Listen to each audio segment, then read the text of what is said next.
Hello students, तो पिछले class में हमने एक्वाकल्चर के बारे में डील किया था, तो अब डील कर लेते हैं एक्वाकल्चर के जो टाइप्स होते हैं वो कैसे होते हैं, कौन कौन होते हैं, उसके बारे में डिटेल स्टडी कर लेते हैं छोटे से वीडियो में। तो सबसे पहले बात करेंगे एक्वाकल्चर के दो पार्ट्स होते हैं, कौन कौन, मोनोकल्चर और पॉलीकल्चर। देखो जो मोनोकल्चर्स होते हैं, पॉलीकल्चर्स होते हैं, वो होते क्या है, पर्टिकुलर इसकी प्रॉफिट कितनी होती है, इसके बारे में छोटी सी एक टिप्पणी आती है, शॉर्ट नोट्स लिखने के लिए आता है। तो पहले मैं उसको कवर कर लेता हूँ, फिर उसके बाद चलते हैं आगे, देखते हैं क्या कहता है इन दोनों की कैटेगरी में। सबसे पहले बात करेंगे स्टूडेंट यहाँ पे नंबर फर्स्ट की, क्या नंबर फर्स्ट की बात करेंगे कि जो एक्वाकल्चर कहता है, एक्वाकल्चर का पहला हेडिंग है मोनोकल्चर, यानी पहली वैरायटी आती है इसकी मोनोकल्चर। देखो नाम से पता चल रहा है मोनोकल्चर, यानी किसी एकाक जीव की संवर्धन किया जाता है, किसी एक जीव को केवल तालाब में, पोखरों में रखा जाता है, उसके बारे में बता रहा है। तो इसकी जो डिफिनीशंस होती है स्टूडेंट, डिफिनीशन के बेसिस पर हम देखें तो बता सकते हैं कि जो इस प्रकार के जो संवर्धन होते हैं उसमें एक समय में केवल एक ही प्रकार के सजीवों का संवर्धन किया जाता है। आप यदि लिखना चाहते हो तो उसमें लिख सकते हो कि इस प्रकार के कल्चर में, लिख लो यहाँ पे, इस प्रकार के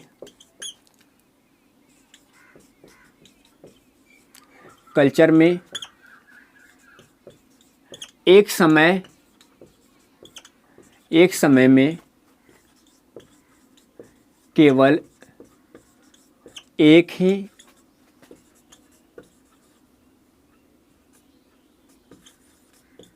सजीवों को पाला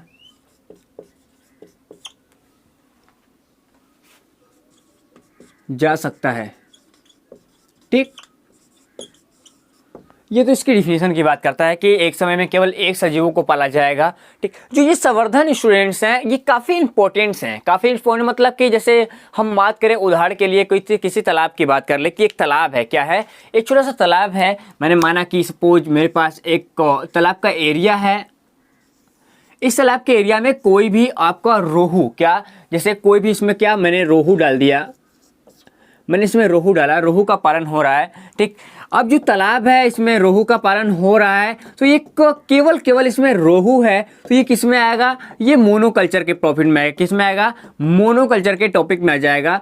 जब ये मोनोकल्चर के टॉपिक में आएगा, ध्यान देना, क्या ये एक तालाब है, एक तालाब में केवल यहाँ पे रोहू रखा गया है, तो केवल ये क्या आएगा, ये मोनोकल्चर के फॉर्म में आएगा। मोनोकल्चर के फॉर्म में आने के साथ ऐसे संवर्धन को हम एकल संवर्धन, क्या यहाँ पे कह सकते हो कि ये क्या है, ये स्पेशली हमारे पास मोनोकल्चर तो है, क्या है हमारे पास मोनोकल्चर तो है, बट इसको हम एकल, क्या कहते हैं स्टूडेंट, इसको हम एकल संवर्धन के नाम से भी जानते हैं। क्या करते हैं, एकल संवर्धन के नाम से भी जानते हैं। अब बात करें इसके उत्पादन की कि जो उत्पादन होता है वो क्या होता है। और देखो जो मोनोकल्चर होती है, क्या होती है, जो मोनोकल्चर है वो भारतीय समाजों के लिए, यानी हमारे इंडिया के लिए काफ़ी इंपॉर्टेंट रखता है। इसको हम प्राचीन तरीका भी मानते हैं, या फिर ये जो मोनोकल्चर है इसको परंपरागत तरीका भी कहा जाता है कि पहले के समय एक हमने तालाब खोदा, तालाब खोदने के बाद उसमें केवल एकाक वैरायटी जैसे रोहू है, उसके बाद कतला है, ठीक, ऐसे कई मछलियों को हमने डाला, एक को केवल डाला और उनमें उनका संवर्धन कराया। बट क्या स्टूडेंट है, पहले ये परंपरागत था, प्राचीन तरीका था, बट आधुनिक समय में, क्या आधुनिक समय में इससे ज्यादा लाभ कमाया गया, क्योंकि एक जीव था, एक सजीव कहीं रहेगा तो केवल एक ही ऑर्गेनिज्म को देखने में हमको देखभाल कम करनी पड़ेगी। मतलब वहां पे हमको ज्यादा खर्च, मेडिसिनल खर्च, अलग अलग टाइप्स के न्यूट्रिशंस, अलग अलग टाइप्स के मेडिसिन्स नहीं देने पड़ेंगे, केवल एक टाइप्स के मेडिसिन देकर हम काम चला सकते हैं। तो आधुनिक समय में ये जो मोनोकल्चर था इसको तेजी से ग्रोथ कराया गया।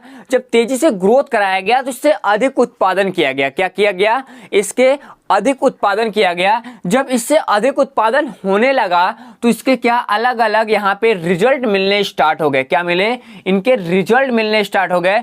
तो अब देखो जब आधुनिक समय में, क्या करें स्टूडेंट, यहाँ पे हम आधुनिक समय में जब एकल संवर्धन को लाए, क्या करें, एकल संवर्धन प्रचलन में आया। क्या किया, प्रचलन में आया एकल आधुनिक समय में। और जब एकल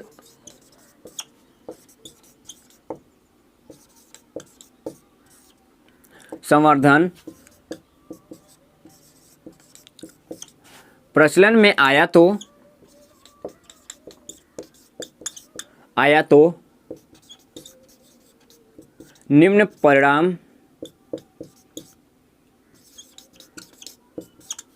परिणाम देखने के लिए मिलते हैं। परिणाम देखने को मिला। देखो अब रिजल्ट इसके क्या थे। सपोज मेरे पास पहला जो रिजल्ट इन्होंने प्रॉफिट के बेसिस पे दिखाया कि मान लो सपोज मेरे पास 243 दिन का एक रिजल्ट था, केस स्टडी था कि यदि 243 दिन मेरे पास हो, क्या हो 243 दिन मेरे पास हो, तो उसमें हम ये देखेंगे कि हमारे 1 मीटर कितने, यहाँ पे 1 मीटर स्क्वायर फीट, यानी ये जो 1 मीटर का हो, यहाँ से लेकर यहाँ तक 1 मीटर हो, यहाँ से यहाँ तक का जो एरिया हो ये भी क्या हो 1 मीटर हो, ये जो एरिया हो ये कितना हो स्टूडेंट, ये 1 मीटर हो। इस 1 मीटर के एरिया में 21 किलोग्राम, कितना यहाँ पे स्टूडेंट 21 किलोग्राम पर मीटर के हिसाब से हमको रोहू की उत्पादन देखने के लिए मिल गया। ठीक, उसके बाद एक और केस स्टडी इसके नीचे आया, उसमें क्या बताया गया, दूसरे केस स्टडी में ये बताया गया स्टूडेंट कि मेरे पास 160 दिन हो, कितना हो मेरे पास 160 दिन हो, केवल 160 दिन की बात किया था, केवल 160 डेज हो। तो इस 160 डेज में जो उत्पादन रेट निकल के आया वो 6.9 केजी निकल के आया, कितना आया 6.9 केजी स्क्वायर फीट, मतलब जो स्क्वायर मीटर होता है उसकी बात किया। और तीसरे केस स्टडी में सबसे कम दिनों का जो केस स्टडी था वो काफी कम दिन था, मतलब केवल 90 डेज की बात किया था इन्होंने कि 90 दिनों में हम क्या कर सकते हैं, काफी अच्छा उत्पादन ला सकते हैं। वहां पे 3.7 केजी और यहाँ पे स्क्वायर मीटर की बात किया था। ये इनका रिजल्ट रहा, कभी कभी इसको ध्यान दीजिएगा,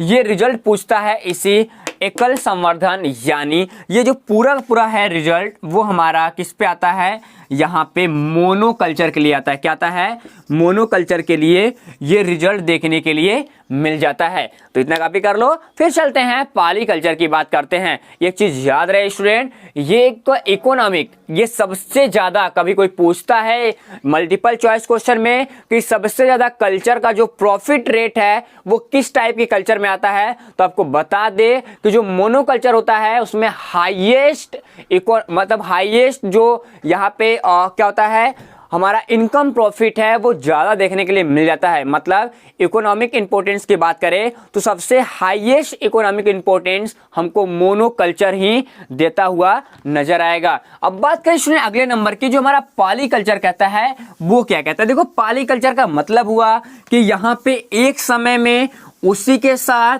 एक समय में एक से अधिक जब सजीव हम पालते हैं तो वहां पे जो हमारा बात आता है वो क्या कहलाता है, वो अब कहलाएगा पॉलीकल्चर। पॉली मतलब बहुत, बहुत मतलब अनेकों प्रकार के यहाँ पे हमको देखने के लिए मिल जाएंगे सजीव। ठीक, तो यहाँ पे हम डिफिनीशन यदि हम करना चाहें, क्या करें स्टूडेंट, डिफिनीशन करना चाहें तो इसके डिफिनीशन में क्या लिख सकते हैं कि इस प्रकार के संवर्धन में एक समय में एक से अधिक सजीवों का संवर्धन किया जाता है। तो लिख सकते हैं कि इस प्रकार के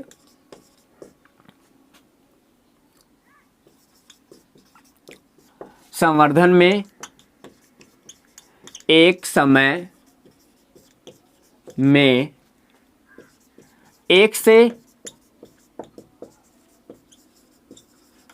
एक से अधिक प्रकार के सजीवों का